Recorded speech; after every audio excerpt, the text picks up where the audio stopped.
പശ്ചിമേഷ്യൻ രാഷ്ട്രീയത്തിൽ വലിയ മാറ്റങ്ങളാണ് ഇപ്പോൾ നടന്നുകൊണ്ടിരിക്കുന്നത്. പുതിയ സാഹചര്യങ്ങൾക്കനുസരിച്ച് അറബ് രാജ്യങ്ങൾ അവരുടെ നിലപാടുകൾ മാറ്റാൻ നിർബന്ധിതരാവുകയാണ്. കാലങ്ങളായി പാകിസ്ഥാൻ എന്ന ഇസ്ലാമിക രാജ്യത്തെ തങ്ങളുടെ സ്വാഭാവിക സഖ്യകക്ഷിയായി കണ്ടിരുന്ന ഗൾഫ് രാഷ്ട്രങ്ങൾ, പ്രത്യേകിച്ച് യുണൈറ്റഡ് അറബ് എമിറേറ്റ്സ്, ഇപ്പോൾ ഇന്ത്യയെ കൂടുതൽ വിശ്വാസത്തിലെടുക്കുന്ന കാഴ്ചയാണ് ലോകം കാണുന്നത്. ഇത് വികാരപരമായ ഒരു മാറ്റമല്ല, മറിച്ച് സാമ്പത്തികവും സുരക്ഷിതത്വവും ഊർജ്ജ പ്രതിസന്ധി, മാറുന്ന ആഗോള നയതന്ത്ര മുൻഗണനകൾ എന്നിവയിൽ അധിഷ്ഠിതമായ ഒരു തന്ത്രപരമായ ചുവടുമാറ്റമാണ്. പാകിസ്ഥാന്റെ ഭാഗത്തു നിന്നുണ്ടാകുന്ന തുടർച്ചയായ നയതന്ത്ര പാളിച്ചകൾ ഇന്ത്യക്ക് പശ്ചിമേഷ്യയിൽ കൂടുതൽ കരുത്തുറ്റ ഇടം നൽകുന്നു എന്നത് ഇന്നൊരു യാഥാർത്ഥ്യമായി മാറിക്കഴിഞ്ഞു. ഇന്ത്യയും UAEയും തമ്മിലുള്ള ബന്ധം കഴിഞ്ഞ 10 വർഷത്തിനിടയിൽ അവിശ്വസനീയമായ വളർച്ചയാണ് കൈവരിച്ചിരിക്കുന്നത്. ഈ വളർച്ചയുടെ അടിസ്ഥാന ശില എന്നത് ഇരു രാജ്യങ്ങളും തമ്മിലുള്ള പരസ്പര വിശ്വാസമാണ്. UAEയിലെ സാമ്പത്തിക, നിർമ്മാണ, സാങ്കേതിക മേഖലകളിൽ പണിയെടുക്കുന്ന 35 ലക്ഷത്തിലധികം വരുന്ന ഭാരതീയർ ഇരു രാജ്യങ്ങൾക്കുമിടയിൽ ഒരു ജീവനുള്ള പാലമായി പ്രവർത്തിക്കുന്നു. കേവലം കുറഞ്ഞ വേതനത്തിന് ജോലി ചെയ്യുന്ന തൊഴിലാളികൾ എന്നതിലുപരി UAEയുടെ സമ്പദ് വ്യവസ്ഥയെ ചലിപ്പിക്കുന്ന പ്രൊഫഷണലുകളായും അതുപോലെ നിക്ഷേപകരായും ഇന്ത്യക്കാർ മാറിയിരിക്കുന്നു. ഇന്ത്യൻ വിദേശകാര്യമന്ത്രി S. ജയശങ്കറിൻ്റെയും മറ്റ് ഉന്നത ഉദ്യോഗസ്ഥരുടെയും തുടർച്ചയായ ഗൾഫ് സന്ദർശനങ്ങൾ ഈ ബന്ധത്തെ കൂടുതൽ ആഴമുള്ളതാക്കുന്നു. ഊർജ്ജ വിതരണക്കാരായ സൗദി അറേബ്യ, ഖത്തർ തുടങ്ങിയ രാജ്യങ്ങളുമായും ഇന്ത്യ ഇപ്പോൾ പുലർത്തുന്ന ഊഷ്മളമായ ബന്ധം നയതന്ത്ര തലത്തിൽ വലിയ വിജയമായാണ് വിലയിരുത്തപ്പെടുന്നത്. ഇന്ത്യയുടെ പശ്ചിമേഷ്യൻ നയതന്ത്രത്തിൽ I2U2 എന്ന കൂട്ടായ്മയ്ക്ക് വലിയ പ്രാധാന്യമുണ്ട്. ഇന്ത്യ, ഇസ്രയേൽ, അമേരിക്ക, UAE എന്നീ രാജ്യങ്ങൾ ഉൾപ്പെടുന്ന ഈ സഖ്യം അടിസ്ഥാന സൗകര്യ വികസനം, ഭക്ഷ്യസുരക്ഷ, സാങ്കേതികവിദ്യ തുടങ്ങിയ മേഖലകളിൽ വലിയ മാറ്റങ്ങൾ ലക്ഷ്യമിടുന്നു. പശ്ചിമേഷ്യൻ മേഖലയിൽ ഇന്ത്യയെ ഒരു സുപ്രധാന ശക്തിയായി അംഗീകരിക്കുന്നതിൽ ഈ കൂട്ടായ്മ വലിയ പങ്കുവഹിച്ചു. ഇതിലൂടെ ഇന്ത്യയെ ഒരു വിപണി എന്നതിലുപരി ഒരു തന്ത്രപ്രധാന പങ്കാളിയായാണ് ഗൾഫ് രാജ്യങ്ങൾ കാണുന്നത്. അതേസമയം പാകിസ്ഥാന്റെ ഗൾഫ് ബന്ധങ്ങൾ വലിയ പ്രതിസന്ധികളെ അഭിമുഖീകരിക്കുകയാണ്. സാമ്പത്തികമായി തകർന്നടിഞ്ഞ പാകിസ്ഥാൻ ഗൾഫ് രാജ്യങ്ങളിൽ നിന്ന് തുടർച്ചയായി സ്വീകരിക്കുന്ന സാമ്പത്തിക സഹായങ്ങൾ തിരിച്ചടയ്ക്കുന്നതിൽ പരാജയപ്പെടുന്നത് വലിയ വിള്ളലുകൾക്ക് കാരണമായിട്ടുണ്ട്. മുൻപ് പാകിസ്ഥാന്റെ സെൻട്രൽ ബാങ്കിൽ നിക്ഷേപിച്ചിരുന്ന തുക പിൻവലിക്കാൻ UAE തീരുമാനിച്ചത് ഇതിൻ്റെ വ്യക്തമായ സൂചനയാണ്. മാറുന്ന ആഗോള സാഹചര്യത്തിൽ വെറുതെ പണം നൽകുന്നതിനേക്കാൾ തങ്ങളുടെ നിക്ഷേപങ്ങൾക്ക് സുരക്ഷിതത്വവും ലാഭവും നൽകുന്ന ഇടങ്ങളിലേക്ക് മാറാൻ UAE തീരുമാനിച്ചിരിക്കുന്നു. ഈ മാറ്റമാണ് ഇന്ത്യയെ അവരുടെ പ്രിയപ്പെട്ട പങ്കാളിയാക്കി മാറ്റുന്നത്. മറ്റൊരു പ്രധാന പാളിച്ച എന്നത് 2025 പാകിസ്ഥാൻ സൗദി അറേബ്യയുമായി ഒപ്പിട്ട പ്രതിരോധ കരാറാണ്. ഏതെങ്കിലും രാജ്യം ആക്രമിക്കപ്പെട്ടാൽ പരസ്പരം സൈനിക സഹായം നൽകണമെന്ന ഈ കരാർ UAE പോലെയുള്ള മറ്റ് ഗൾഫ് രാജ്യങ്ങളിൽ അതൃപ്തി ഉണ്ടാക്കിയിട്ടുണ്ട്. പശ്ചിമേഷ്യയിലെ ആഭ്യന്തര സുരക്ഷാ ക്രമീകരണങ്ങളിൽ ഇത്തരം പക്ഷം ചേരലുകൾ മേഖലയിലെ സന്തുലിതാവസ്ഥയെ ബാധിക്കുമെന്ന് അബുദാബി ആശങ്കപ്പെടുന്നു. സ്വന്തം താൽപ്പര്യങ്ങൾ സംരക്ഷിക്കാൻ പാകിസ്ഥാൻ നടത്തുന്ന ഇത്തരം നീക്കങ്ങൾ അവരെ ഗൾഫ് രാജ്യങ്ങളിൽ നിന്ന് കൂടുതൽ ഒറ്റപ്പെടുത്തുന്ന കാഴ്ചയാണ് ഇപ്പോൾ കാണുന്നത്.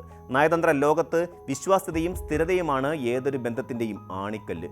ഈ രണ്ട് കാര്യങ്ങളിലും ഇന്ത്യ ഇന്ന് മുൻപന്തിയിലാണ്. ഊർജ്ജ വ്യാപാരം മുതൽ പുനരുപയോഗ ഊർജ്ജ പദ്ധതികൾ വരെ നീളുന്ന ഇന്ത്യയുടെ നയങ്ങൾ സുതാര്യവും പ്രവചിക്കാവുന്നതുമാണ്. ക്രൂഡ് ഓയിൽ, സ്വർണം, ഭക്ഷ്യവസ്തുക്കൾ എന്നിവയിലെ വ്യാപാരം ഡിജിറ്റൽ അടിസ്ഥാന സൗകര്യ വികസനത്തിലേക്ക് വരെ വളർന്നിരിക്കുന്നു.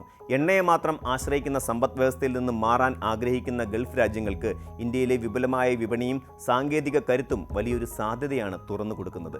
എന്നാൽ പാകിസ്ഥാൻ ഇപ്പോഴും തങ്ങളുടെ കടബാധ്യതകൾ തീർക്കാനും ആഭ്യന്തര രാഷ്ട്രീയ പ്രതിസന്ധികൾ പരിഹരിക്കാനും പാടുപെടുകയാണ്. ലോകമിപ്പോൾ ഉറ്റുനോക്കുന്നത് ഇറാൻ സംഘർഷത്തിലേക്കും അതിൻ്റെ ആഗോള പ്രത്യാഘാതങ്ങളിലേക്കുമാണ്.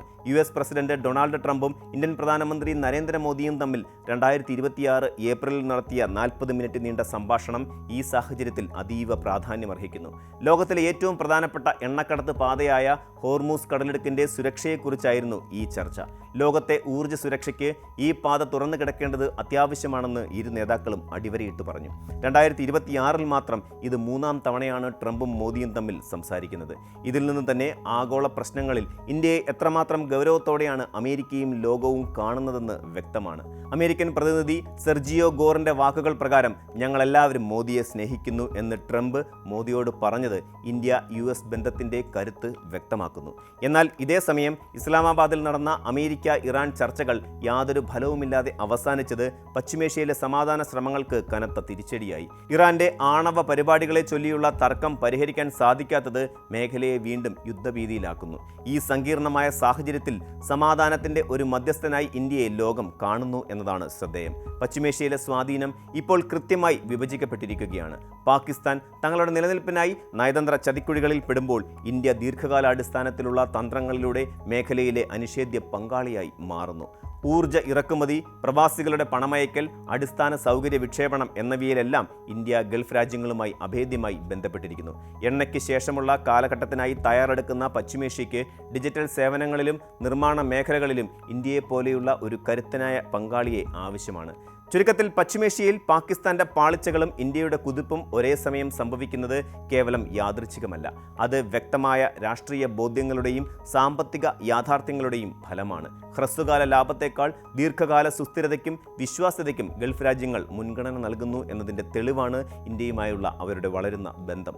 ആഗോളതലത്തിൽ തന്നെ സമാധാനത്തിനും സാമ്പത്തിക ഭദ്രതയ്ക്കും ഇന്ത്യ നൽകുന്ന സംഭാവനകൾ പശ്ചിമേഷ്യയെ ന്യൂഡൽഹിയിലേക്ക് കൂടുതൽ അടുപ്പിക്കുകയാണ്. വരും വർഷങ്ങളിൽ ഈ മേഖലയിലെ ഇന്ത്യയുടെ പങ്ക് കൂടുതൽ ശക്തമാകുമെന്നും മേഖലയിലെ സമാധാന ചർച്ചകളിൽ ഇന്ത്യയുടെ വാക്കുകൾക്ക് വലിയ വിലയുണ്ടാകുമെന്നും ഉറപ്പാണ്. ലോകക്രമം മാറുകയാണ്. ആ മാറ്റത്തിൽ പശ്ചിമേഷ്യയുടെ ഹൃദയത്തിൽ ഇന്ത്യക്കിന്ന് വലിയൊരു സ്ഥാനമുണ്ട്. ഈ സാഹചര്യം ഇന്ത്യയെ ഒരു ആഗോള ശക്തിയായി ഉയർത്തുമെന്നതിൽ പ്രധാന പങ്കുവഹിക്കുമെന്ന് നിസ്സംശയം പറയാം. നയതന്ത്രത്തിലെ ഈ വലിയ മാറ്റം ഇന്ത്യയുടെ ഭാവി സുരക്ഷിതമാക്കുന്നതിനോടൊപ്പം തന്നെ ലോക സമാധാനത്തിന് വലിയൊരു ഊർജം കൂടിയായിരിക്കും നൽകുന്നത്. ഇന്ത്യയുടെ ഈ വളർച്ചയെ ആത്മവിശ്വാസത്തോടെയും ജാഗ്രതയോടെയും നോക്കിക്കാണേണ്ടത് തന്നെയാണ്.